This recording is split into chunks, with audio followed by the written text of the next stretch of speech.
Well, time for another exclusive. This one is with Sanjeev Sanyal, a day ahead of Union budget on the day of the economic survey. Here's my colleague Ruchi Bhatia and in conversation with him exclusively. So you're talking about how investments cost of capital has to be brought down, but at a time like this when the global economy is slowing down, is there a case for some sort of a fiscal stimulus by the government? Well, not for the most part. In any case, our model here suggests that this has to be driven largely by the private sector. And so there are a few things we do need to look at. A top priority which we have identified is legal reforms. Why this of many other reforms we need to do? Because we discovered that if you are looking at ease of doing business, a major constraint to doing ease of doing business, and it doesn't matter whether you're a foreign company or an Indian company, is enforcement of contracts and dispute resolution. And in fact, the World Bank's ease of doing business index is very telling. We have managed to increase our rankings to 74 very dramatically, as you know. But in enforcement of contracts, we are at number 163. I mean, countries below us are basically at war or completely dysfunctional countries. Now, so therefore, this is clearly a major area. Now, whenever we bring this up, the obvious thing that everybody will say, oh my God, you know, there are 35 million cases stuck in the legal system. This is pendency. We're never going to solve this. So we said, okay, let us dig into this and see where is the issue. But does that also require a lot of political will to get more So let me at least place out the issue, and then you can see what I am talking about. First thing that you have to understand is that 85% or odd of these cases are in the lower courts.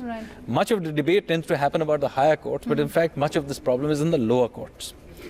Second thing we identified is that if you wanted to reach 100% clearance rate, how many additional judges would you need, even if you did not do any efficiency or productivity gains? And there's a lot of scope for doing that, but I'll come to it. So we discovered that if you added 2,300 additional judges at the lower courts and just 93 judges in the high courts, you would at least stop accretion of fresh pendency, i.e. 100% case clearance rate. Now that is, for a country our size, no big deal. I mean, this is a very small investment to be made.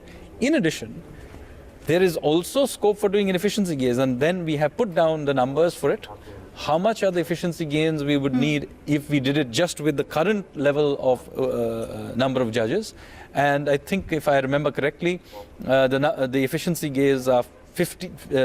If you can do 58% efficiency gains in the lower courts with current number of judges, 64 for high court judges, and I don't remember the number for Supreme Court, but it's a similar sort of number. Then in 5 years' time, you will be able to clear up all the backlog in just 5 years. So this is not. This also add to the growth. Yeah. So the point I'm making is that, you know, one can debate exactly how you mix efficiency gains with vacancy appointments, but we wanted to just simply show you the scale of the solution, which is very doable.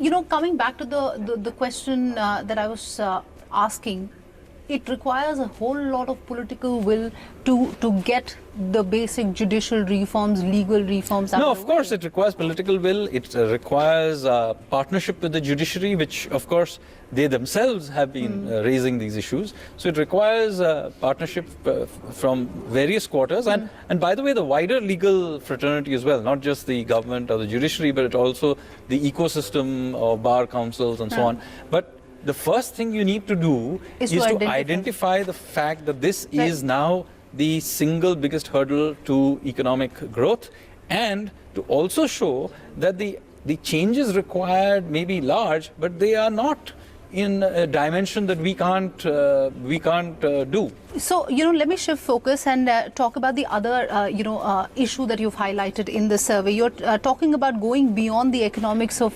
equilibrium and how to navigate through disequilibrium. You've talked about three elements: the need to have a clear vision, the strategy to achieve this vision, and the willingness to recalibrate. But for a developing economy like India, isn't it a tall ask? No, in fact, this is the only thing you can do. That is, in fact, the point we are making, not just developing or developed economy, we live in an inherently uncertain world. In an inherently uncertain world, how do you then make policy? So there is no clear, focus on policy. You'll constantly keep so changing. this is what the point I'm making to you. This is why vision is important. See, when we faced this problem in the past, and this is not new that there is uncertainty in the world. The old way of solving the problem till 1991 is that we have very meticulously detailed plans and then try and implement those plans. Now, the thing that we discovered is that because of the very nature of a highly unpredictable world, very, very quickly those plans by their very nature were going to fail. It was almost predestined that whatever happened was not going to be what you had planned it out. So therefore, meticulous planning, prescriptive planning is definitely going to fail. So what do? The next way of doing it was kind of like the Washington consensus approach, is, allow the markets generally to work, but solve each problem in a silo. That was an improvement on the previous style, simply because it allowed for a degree of flexibility, no doubt about it.